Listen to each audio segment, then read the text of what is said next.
હાલો friends, સ્વાગત છે તમારું મારી ચેનલ કેપી હોમ ફૂડ્સમાં।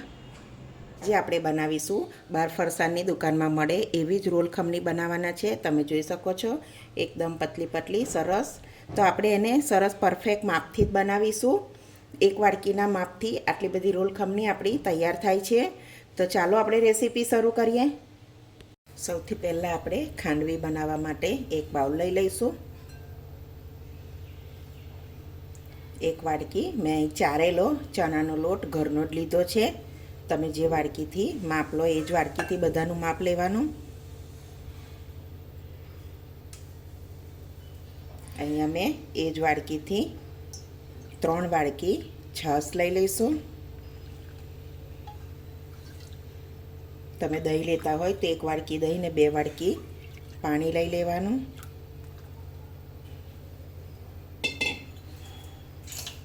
આપણે બરાબર મિક્સ કરી લઈશું એને। ગાંઠા ના રહે એ રીતે મિક્સ કરી લેવાનું કે ચણાના લોટમાં ગાંઠા હોય એટલે ચારીને જ લેવાનો એને।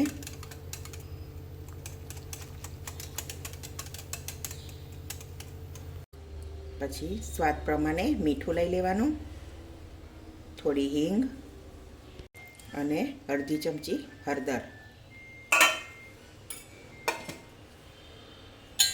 બરાબર મિક્સ કરી લઈશું આપણે।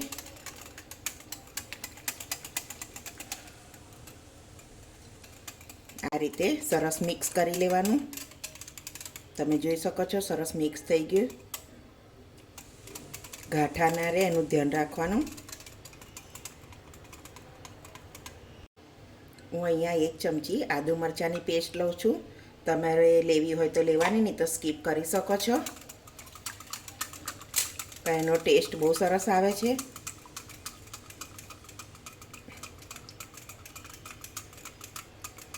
હવે આપણે એક નોનસ્ટિકની પેન લઈ લીધી। ગેસને મીડિયમ જ રાખવાનો છે અને બેટર બધું ઉમેરી દઈશું।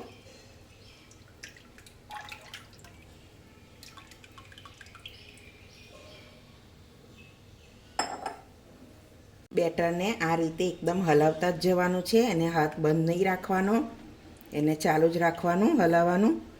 કેમ કે તમે બંધ રાખશો તો ગાંઠા પડી જશે, વાર નહીં લાગે। એટલે આ રીતે એને ચાલુમાં જ ચલાયા કરવાનું।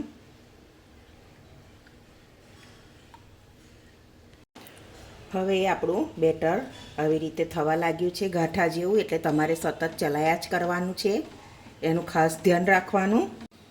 આ રીતે આપણું બેટર થશે, પણ હજુ આપણે થોડી વાર થવા દઈશું, હજુ થયું નથી।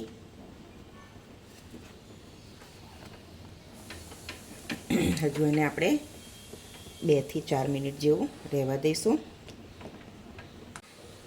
નોનસ્ટિકમાં ચોંટશે નહીં, એટલે નોનસ્ટિકની કઢાઈ હોય તે સુધી એનો જ ઉપયોગ કરવાનો, તો સરસ જ બનશે।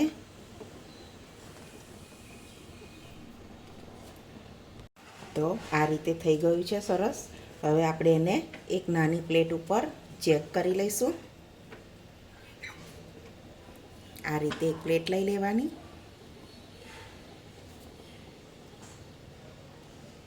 હવે થોડું ઠંડુ થવા દઈશું એને।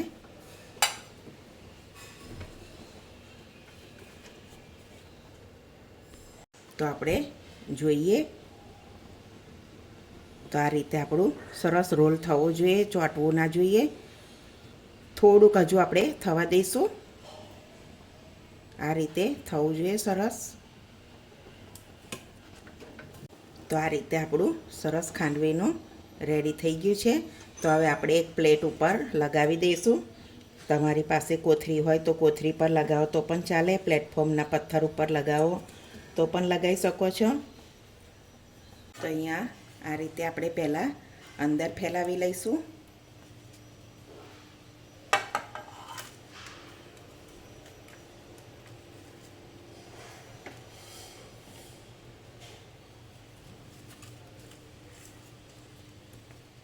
પાતળું પાતળું લગાવવાનું, બહુ જાડું નહીં કરવાનું।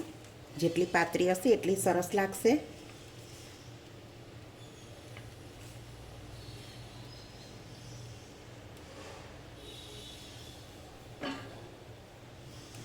આ રીતે પહેલાં અંદર લગાવી લઈશું। પછી આપણે ઉપર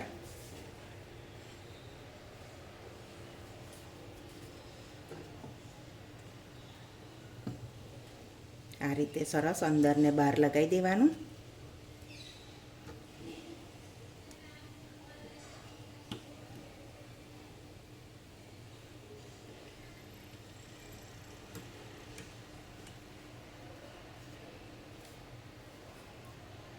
તો બીજી પ્લેટ ઉપર પણ આપણે એ રીતે કરી લઈશું. 3 થી 4 જેટલી પ્લેટ વપરાશે. તમને જે રીતે યોગ લાગે એ રીતે ફેલાવી લેવાનું.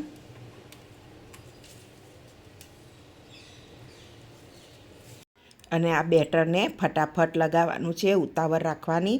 ઠંડુ પડી જશે તો બરાબર નહીં લગાવાય અને ગાંઠા પડી જશે, એટલે એમાં ફટાફટ લગાવી દેવાનું પાતળું પાતળું. તે આપણે બધી ખાંડવીને લગાવી લઈશું થાળી ઉપર.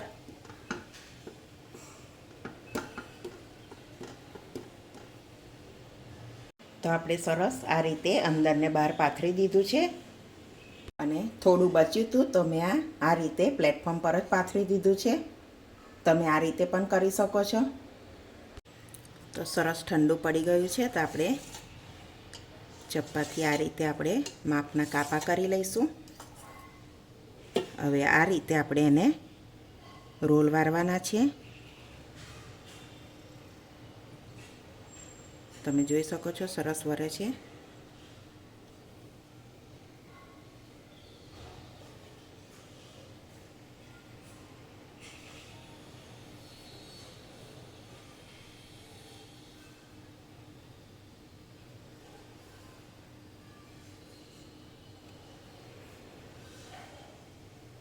આ રીતે આપણે બધા રોલ કરી લઈશું.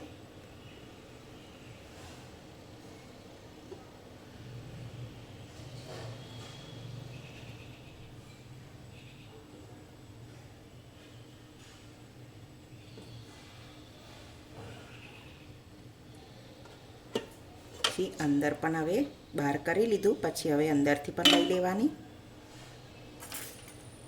અંદરથી પણ એ રીતે કરી લેવાનું.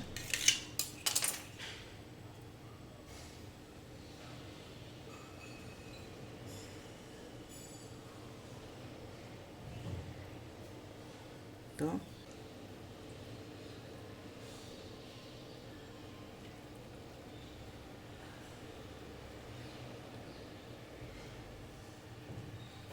આપણે આ રીતે બધા તૈયાર કરી લઈશું. તો હવે એક વઘાર લઈ લઈશું. તેલ ગરમ થઈ ગયું છે. 1 ચમચી રાઈ, 1 ચમચી જેટલા તલ અને મીઠા લીમડાના પાન લઈ લઈશું. ગેસ બંધ કરી દેવાનો. આ વઘાર આપણે ખાંડવી ઉપર રેડી દઈશું.